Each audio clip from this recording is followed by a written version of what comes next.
ஆத்மா நமஸ்தே to all. இந்த tarot ரீடிங்கில் நம்ம பார்க்க போகிறது, இந்த ரிலேஷன்ஷிப்பு உங்களுக்கு இப்போ அப்படியே ஆப்போசிட்டாக மாறுறதுக்கான காரணம் என்ன? இந்த ரிலேஷன்ஷிப்பில் யாருக்கு அதிகமான பெயின், உங்களுக்கா இல்லை உங்கள் நபருக்கா? இந்த ரிலேஷன்ஷிப்பில் ஏதாவது ஒரு மாற்றம் உங்களுக்கு ஏற்படுமா? அதை பற்றியெல்லாம் டீட்டெயில்டாக இந்த ரீடிங்கில் நம்ம பார்க்க போகிறோம். இந்த கார்டு எனர்ஜி கூட கனெக்ட் ஆகுறதுக்காக உங்கள் பர்சனை மனசில் நினச்சிட்டு வீடியோவை 3 பேருக்கு ஷேர் பண்ணிவிட்டு கமெண்டில் 2222 இந்த ஏஞ்சல் நம்பரை டைப் பண்ணுங்கள். இந்த கார்டு எனர்ஜி கூட கனெக்ட் ஆயிருவீங்க. நம்ம சேனலுக்கு நீங்கள் இதான் ஃபஸ்ட் டைம் வரீங்கன்னா மறக்காமல் சப்ஸ்கிரைப் பண்ணிக்கோங்க. பக்கத்தில் இருக்கக்கூடிய பெல் பட்டனையும் கிளிக் பண்ணிக்கோங்க. அப்போ தான் நான் போடக்கூடிய வீடியோஸ் எல்லாமே உடனுக்குடன் உங்களுக்கு நோட்டிஃபிகேஷனில் வந்துக்கிட்டே இருக்கும். உங்களுக்கு எங்கிட்ட பர்சனலாக கிளாஸஸ் எடுத்துக்கணும் அல்லது உங்களுக்கு பர்சனல் டேரோ கார்டு ரீடிங் தேவைப்பட்டுச்சுன்னா இன்ஸ்டா அல்லது மெயிலில் வந்து காண்டாக்ட் பண்ணுங்கள். டீட்டெயில்ஸ் எல்லாமே உங்களுக்கு வீடியோ ஸ்க்ரீனில் வந்திருக்கும், செக் பண்ணிக்கோங்க.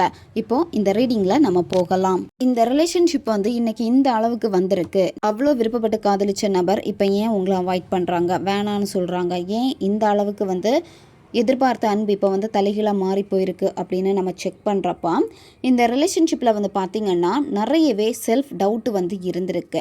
அதாவது உங்களுக்கும் சரி உங்கள் நபருக்கும் சரி இந்த ரிலேஷன்ஷிப்பு வந்து நிச்சயமாக வந்து ஒன்று சேருமா இல்லை ஒன்று சேராதா அப்படின்னு உங்களுக்குள்ளாடி ஒரு சந்தேகம் வந்து இருந்திருக்கு. அதே மாதிரி உங்கள் நபருக்கும் வந்து சில சந்தேகங்கள் இருந்திருக்கு. உங்கள் நபர் வந்து உங்ககிட்ட உண்மையா இல்லையோ அப்படின்னு கூட நீங்கள் நினச்சிருக்கீங்க.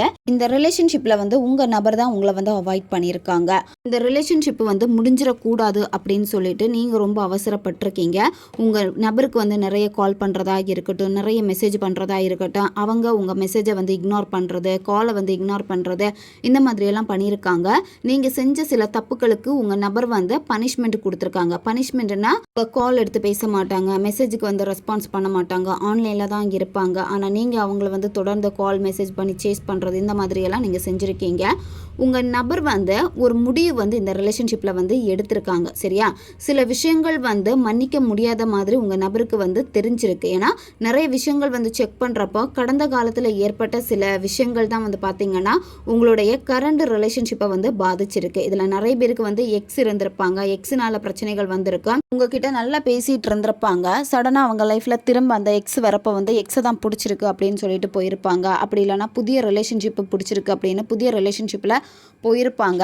உங்களுக்கு ஒரு தெளிவான பதிலை வந்து கொடுக்காம உங்கள் நபர் வந்து உங்களை இக்னோர் பண்ணியிருக்காங்க. இந்த ரிலேஷன்ஷிப்பில் வந்து முடிஞ்சு போச்சு அப்படின்னு சொல்லிட்டு அவங்களே ஒரு முடிவை வந்து எடுத்திருக்காங்க. அதாவது உங்கள் கூட இருந்த நாட்கள் அவ்வளோதான் அப்படின்னு. அது வந்து உங்களுக்கு வந்து ஃபஸ்ட்டு புரியலை, போக போக புரிஞ்சிருக்கும். இந்த ரிலேஷன்ஷிப்பு வந்து சடனாக மாறினதுக்கான காரணம் வந்து தேர்ட் பர்சன் தான். தேர்ட் பர்சன்னால தான் இந்த ரிலேஷன்ஷிப்பு இன்னைக்கு இந்த அளவில் வந்து நிற்கிது. நீங்கள் சில மிஸ்டேக் பண்ணியிருக்கீங்க. சில மிஸ்டேக்னால உங்கள் நபர் வந்து உங்களை எச்சரிச்சிருக்காங்க. சரியா? இருந்தாலுமே அதை நீங்கள் கவனிக்காமல் நீங்கள் திரும்பவும் அதே மிஸ்டேக்கெல்லாம் நீங்கள் பண்ணியிருக்கீங்க. உங்கள் நபருடைய நடவடிக்கைகள் எல்லாம் மாறுறப்போ அதை ஏற்றுக்கொள்ள முடியாமல் ரொம்ப பயந்து போயிருக்கீங்க. அதாவது உங்கள் நபர் கொஞ்சம் மாறினாலே உங்களுக்கு உள்ளாடி ஒரு பயம், எங்கே போயிடுவாங்களோ, ஏதாவது இந்த ரிலேஷன்ஷிப்பை டோட்டலாக முடிச்சுட்டு வேறு ஏதாவது முடிவெடுப்பாங்களோ அப்படின்னு சொல்லிட்டு நீங்கள் அதிகமாக பயப்பட்டிருக்கீங்க. உங்கள் நபர் வந்து நிறைய வாட்டி இந்த ரிலேஷன்ஷிப்பில் வந்து வாய்ப்புகளும் உங்களுக்காக கொடுத்துருக்காங்க. அந்த வாய்ப்புகள் எல்லாமே வந்து கை நழுவி போயிருக்கு உங்களுக்கு.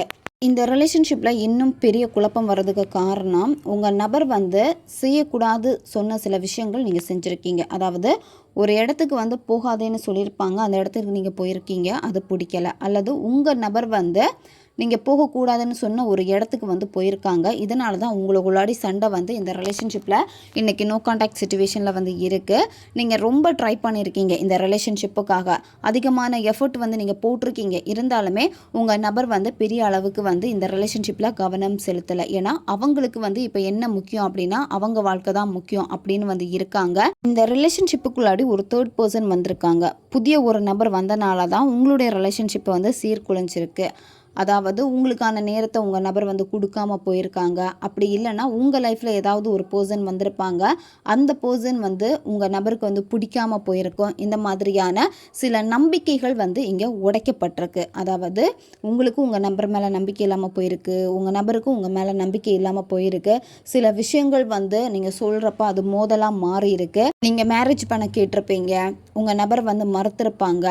நீங்கள் ஏதாச்சும் வந்து இந்த ரிலேஷன்ஷிப்புக்கு ஒரு ஸ்ட்ராங்கான முடிவு வேணும்னு கேட்டிருப்பீங்க, அவங்க வந்து சரியாக வந்து பதில் கொடுக்காம நழுவி இருப்பாங்க. உங்கள் மேலே இருந்த கவனம் வந்து உங்கள் நபருக்கு வந்து குறைஞ்சி போயிருக்கு, அல்லது நீங்கள் உங்கள் நபர் மேலே வச்ச கவனத்தை வந்து குறைச்சிட்டீங்க, அது அவங்களுக்கு வந்து பிடிக்காமல் போயிருந்திருக்கு. இந்த மாதிரியான சில மிஸ் அண்டர்ஸ்டாண்டிங் வந்து உங்களுக்கு இந்த ரிலேஷன்ஷிப்பில் வந்து ஏற்பட்டிருக்கு. உங்களுடைய சிச்சுவேஷன் எப்படி இருக்கோ அதுக்கேற்ற மாதிரி இந்த ரீடிங்கை வந்து நீங்கள் எடுத்துக்கோங்க. ஏன்னா இந்த ரிலேஷன்ஷிப்பில் வந்து வாய்ப்புகள் இருந்தும் சரி பண்ணுறதுக்கான சூழ்நிலைகள் இருந்தும் நீங்கள் 2 பேருமே வந்து அதை சரி பண்ணாமல் விட்டுருக்கீங்க. இந்த ரிலேஷன்ஷிப்பில் வந்து அதிகமான வலி யாருக்கு, அதிகமான எஃபர்ட் யார் போட்டிருக்கா அப்படின்னு நம்ம செக் பண்ணுறப்ப நீங்களா இல்லை உங்கள் நபரான பார்க்குறப்ப உங்கள் நபர் தான் இந்த ரிலேஷன்ஷிப்பில் வந்து அதிகமான முயற்சிகள் வந்து எடுத்திருக்காங்க. அதாவது அவங்களுடைய பெஸ்ட்டை வந்து கொடுத்துருக்காங்க. உங்கள் நபரை வந்து குறை சொல்லவே முடியாது. ஏன் அப்படின்னா அது வந்து ரகசியமாக பண்ணியிருக்காங்க. உங்களை வந்து நிறைய வாட்டி உங்களை வந்து நோட் பண்ணிக்கிட்டே இருக்கிறதா இருக்கட்டும், உங்களை வந்து கேர் பண்ணுறதா இருக்கட்டும், உங்களை அளவுக்கு அதிகமாக வந்து காதலிச்சிருக்காங்க. உங்கள் நபருக்கு வந்து எப்போவுமே அவங்க வாழ்க்கையில் ஏதாவது ஒரு விஷயத்த வந்து புதுசாக பண்ணணும், அவங்களுடைய ஃபேஷனில் வந்து அதிகமான முக்கியத்துவம் கொடுத்துருக்காங்க. உங்கள் நபர் வந்து ஒரு வேலை சார்ந்த விஷயத்தில் வந்து அதிக எஃபோர்ட் வந்து போட்டிருக்காங்க. அதனால தான் உங்களுக்கான டைம் வந்து கொடுக்க முடியாமல் போயிருக்கு. உங்கள் கூட இருக்கிறப்ப இந்த நபர் வந்து உங்களுக்கு உண்மையாக தான் இருந்திருக்காங்க. அவங்க பொய்யா நடிச்சிருக்காங்களா அப்படின்னு பார்க்குறப்ப பொய்யா நடிக்கலை. ஏன்னா இந்த ரிலேஷன்ஷிப்பை வந்து நெக்ஸ்ட் லெவலுக்கு கொண்டு போகிறதுக்காக அதிக எஃபர்ட் வந்து போட்டிருக்காங்க. ஒவ்வொரு விஷயமே பார்த்து உங்களுக்காக பண்ணியிருக்காங்க. அவங்களுடைய கரியராக இருக்கட்டும், அவங்க செய்யக்கூடிய வேலையாக இருக்கட்டும், இதெல்லாமே உங்களுக்காக தான் இந்த நபர் வந்து செஞ்சுருக்காங்க. இந்த ரிலேஷன்ஷிப்பில் பெயின் வந்து உங்கள் நபருக்கு தான் இருந்திருக்கு. நீங்கள் வந்து உங்கள் நபரை வந்து முழுசாக வந்து புரிஞ்சிக்கலை. இங்கே நம்ம செக் பண்ணுறப்ப எப்படி இருக்குன்னா, எப்போவுமே வந்து நீங்கள் கொஞ்சம் செல்ஃபிஷாகவும் இருந்திருக்கீங்க. உங்கள் நபர் வந்து இந்த வார்த்தையை நிச்சயமாக உங்ககிட்ட சொல்லியிருப்பாங்க. உனக்காக தான் நான் எல்லாம் பண்ணேன், ஆனால் நீ புரிஞ்சிக்கலை, கொஞ்சம் எனக்காக நீங்கள் வெயிட் பண்ணியிருக்கலாம், ஏன் நீ சில விஷயங்களுக்கு வந்து அவசரப்பட்ட அப்படின்னு சொல்லியிருப்பாங்க. ஏன்னா இந்த ரிலேஷன்ஷிப்பில் வந்து அவங்க நெக்ஸ்ட் லெவல் எடுத்துகிட்டு போகிறதுக்காக நிறைய முயற்சிகள் வந்து இந்த நபர் வந்து எடுத்திருக்காங்க. உங்கள் நபருக்கு இருந்த பொறுமை கூட உங்களுக்கு இல்லாமல் போயிருக்கு. நீங்கள் வந்து அவங்களுக்கு அதிகமாக கால் பண்ணுறதா இருக்கட்டும், மெசேஜ் பண்ணுறதா இருக்கட்டும், பொறுமை இல்லாமல் இருக்கிறது, உங்கள் நபர் சொல்லியுமே வந்து புரிஞ்சுக்காமல் நீங்கள் பண்ணுறது, இந்த மாதிரி நிறைய விஷயங்கள் வந்து பண்ணியிருக்கீங்க. அதாவது நீங்கள் ஒவ்வொரு வாட்டியுமே வந்து இந்த ரிலேஷன்ஷிப்பில் சக்ஸஸ் வேணும்னு பார்க்குறப்போ நீங்கள் எக்ஸ்பெக்ட் பண்ண ஒரு லவ்வும் சரி, எக்ஸ்பெக்ட் பண்ண ஒரு ரிசல்ட்டும் இந்த ரிலேஷன்ஷிப்பில் உங்களுக்கு கிடைக்கிறதுனால நீங்கள் வந்து மன உளைச்சல் ஆகியிருக்கீங்க. அதனால் நிறைய விஷயங்கள் வந்து நீங்கள் மாற்றிருக்கீங்க. உங்கள் நபரை வெறுப்பேற்றுறதுக்காக நீங்கள் பண்ணியிருக்கீங்க. அது கூட இங்கே வந்து ஒரு பெரிய ஒரு அடியாக வந்து மாறி இருக்கு இந்த ரிலேஷன்ஷிப்பில். நீங்கள் உங்கள் நபருக்கு வந்து ரொம்ப அடிக்ஷனாக ஆயிட்டீங்க. சரியா? அதாவது இந்த நபரை வந்து விட்டு விலக முடியாத ஒரு நிலைமையில வந்து நீங்கள் ஆயிட்டீங்க. இப்போ உங்களுக்கு அந்த வலி வந்து ஏற்பட்டிருக்கு. உங்கள் நபருக்கு வந்து பெயின் இருந்திருக்கு. அதாவது அவங்க வந்து புரிஞ்சிக்கல அப்படின்னு தான் உங்களை வந்து நினைக்கிறாங்க. அதனால் அந்த பிரேக்கப் வந்து அவங்களுக்கு ஸ்டார்டிங் வந்து பயங்கரமான ஒரு பெயினை வந்து கொடுத்துருக்கு. ஆனால் இப்போ எப்படின்னா உங்களுக்குள்ளாடி ஒரு கில்ட்டி ஃபீலிங் வந்து இருக்குது. சரியா? அதாவது என்னால் தான் இதெல்லாம் நடந்துச்சு அப்படின்னு சொல்லிட்டு உங்களுக்குள்ளாடி ஒரு கில்ட்டி ஃபீலிங் வந்து இருக்குது. இப்போ நீங்கள் வந்து இந்த நபருக்கு வந்து ரொம்ப ரொம்ப அடிக்ட் ஆகியிருக்கீங்க. சில பிஹேவியர் எல்லாமே எப்படி இருக்குன்னா உங்களை நீங்கள் காயப்படுத்துகிற மாதிரி இருக்குது. சில பிஹேவியர் வந்து ரொம்ப டாக்ஸிக்காக கூட இருக்குது. சரி, அதனால் கொஞ்சம் உங்களை நீங்கள் மாற்றிக்கோங்க. இந்த ரிலேஷன்ஷிப்பில் வந்து தேர்ட் பர்சனோட இன்வால்மெண்ட் கூட இருக்குது. தேர்ட் பர்சன்னால தான் வந்து மெயினாக இந்த ரிலேஷன்ஷிப் வந்து பிரிஞ்சிருக்கு, நோ கான்டாக்டில் இருக்குது. உங்கள் பர்சன் வந்து இப்போ ஃப்ரீடமை வந்து விரும்புகிறாங்க. நீங்கள் லவ்னு போய் நின்னீங்க அப்படின்னா அவங்க மனசு வந்து என்னென்னா வேணும்னு தோணினாலுமே வேணாம், என்னுடைய ஃப்ரீடமில் தலை போடுற மாதிரி இருக்குது அப்படின்னு சொல்லிட்டு உங்களை வந்து அவாய்ட் பண்ணுவாங்க. உங்கள் நபர் வந்து உண்மையாலுமே அதனால தான் அவாய்ட் பண்ணுறாங்களான்னு பார்க்குறப்ப அது ஒரு ரீசனாக இருந்தாலுமே இன்னொருத்தவங்களோட கண்ட்ரோலில் உங்கள் நபர் வந்து இருக்காங்க இப்போ. சரியா? அதனால தான் வந்து பார்த்திங்கன்னா உங்களை அவாய்ட் பண்ணுறது. உங்கள் 2 பேருடைய எனர்ஜியும் வந்து இங்கே வந்து லாக் ஆகிருக்கு. அதாவது சிலருக்கு வந்து இதில் வந்து பிளாக் மேஜிக் கூட பண்ணியிருக்காங்க. தேர்ட் பர்சன் நீங்கள் சேரக்கூடாது அப்படின்னு சொல்லிட்டு இதில் நிறைய பேர் வந்து பார்த்திங்கன்னா நிறைய பணம் கொடுத்து உங்களை வந்து பிரிச்சிருக்காங்க பிளாக் மேஜிக் பண்ணி. இப்போ நீங்கள் இந்த நிலை மாறும் அப்படின்னு சொல்லிட்டு நீங்கள் வெயிட் பண்ணிட்டு இருக்கீங்க. 100% வெயிட்டிங் கார்டு தான் இங்கே வந்து காட்டுது. அவங்க வருவாங்க அப்படின்னு சொல்லிட்டு ஒவ்வொரு நாளுமே நீங்கள் உங்கள் நபருக்காக வந்து வெயிட் பண்ணுறீங்க.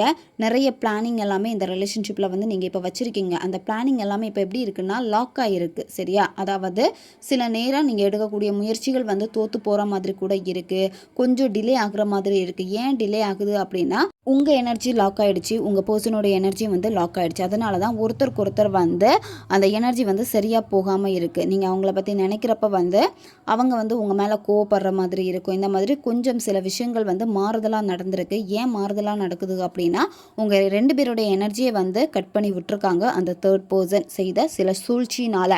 நீங்கள் மேரீடாக இருக்கீங்க அப்படின்னா உங்கள் பர்சனுக்கு வந்து வேறு அஃபேர் வந்து இருக்கும் சரி, அதாவது வேறு தேர்ட் பர்சன் வந்து இருக்கும். அதனால் வந்து உங்ககிட்ட சரியாக பேச மாட்டாங்க, உங்களுக்கான கேர் வந்து கொடுக்க மாட்டாங்க, இந்த மாதிரியெல்லாம் பண்ணிகிட்ருக்காங்க. இந்த ரிலேஷன்ஷிப்பில் வந்து இப்போ நீங்கள் எல்லாத்தையுமே வந்து சரி பண்ணணும்னு முயற்சி பண்ணிக்கிட்டே இருக்கீங்க. நீங்கள் பழைய மாதிரி எல்லாத்தையும் மாற்றுறதுக்காக ஒவ்வொரு நாளும் போராடிக்கிட்டே தான் நீங்கள் இருக்கீங்க. இப்போ வரைக்கும் வந்து அது நல்லாவே வந்து தெரியுது.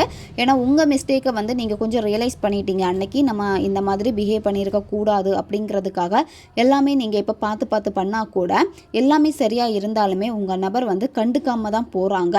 ஒரு சோகம் உங்கள் நபர்கிட்டையும் வந்து இருக்குது. இந்த ரிலேஷன்ஷிப்பில் நீங்கள் தோத்துட்டீங்க அப்படின்னு வந்து நீங்கள் ஏற்றுக்கொள்ளவே வேண்டாம் சரியா. ஒன் டைம் கூட வந்து ட்ரை பண்ணுங்கள், திரும்ப ட்ரை பண்ணிக்கிட்டே நீங்கள் இருங்க சரியா. ஏன்னா பாசிபிலிட்டி இந்த ரிலேஷன்ஷிப்பில் வந்து உங்களுக்கு வந்து இருக்குது. ஆனால் உங்களுக்கு ஒரு பயம் இருக்குது, எங்கே நான் இவங்களை தொலைச்சிருவேனோ, என் லைஃப்பில் வந்து இவங்களை நான் தொலைச்சிட்டனோ அப்படிங்கிற ஒரு பயம்தான் இருக்குது. பயத்தினால தான் எல்லாமே வந்து கொஞ்சம் வேறு மாதிரி மாறிக்கிட்டே இருக்குது. சேஞ்சஸ் ஆகுது அப்படின்னா உங்களுடைய பயம்தான் முதல் எதிரியாக வந்து இருக்குது. உங்கள் நபர் வந்து அவாய்ட் பண்ணுறாங்க அப்படிங்கிறத ஒரு பயம் உங்களுக்கு இருக்குது. இதை நினச்செல்லாம் நீங்கள் வந்து கவலைப்படவே வேண்டாம். நீங்கள் முயற்சி பண்ணுங்கள் இந்த ரிலேஷன்ஷிப்பில். இப்போது நீங்கள் எமோஷ்னலாக ரொம்ப ஸ்டேபிளாக வந்து இருக்கணும். ஏன்னா ரொம்ப வீக்காக இருக்கீங்க. எமோஷ்னல் ஃபீலிங்ஸ் வந்து இங்கே செக் பண்ணுறப்ப ரொம்ப வீக்காக இருக்கீங்க. ஏன்னா ஒரு இடத்துலே வந்து தேங்கி நிற்கிறீங்க. உங்கள் நபர்கிட்ட ஒரு கம்ஃபர்டபுளான ஃபீலை வந்து நீங்கள் பார்க்க ஆரம்பிச்சிட்டீங்க. அதே கேரிங் வேணும் அப்படின்னு வந்து நீங்கள் நிற்கிறீங்க சரியா. இப்போதைக்கு நீங்கள் பண்ண வேண்டியது ஹீல் ஆகணும். நீங்கள் ஹீல் ஆனால் மட்டும்தான் வந்து பார்த்தீங்கன்னா அடுத்த ஸ்டெப் உங்களால் வந்து போக முடியும்.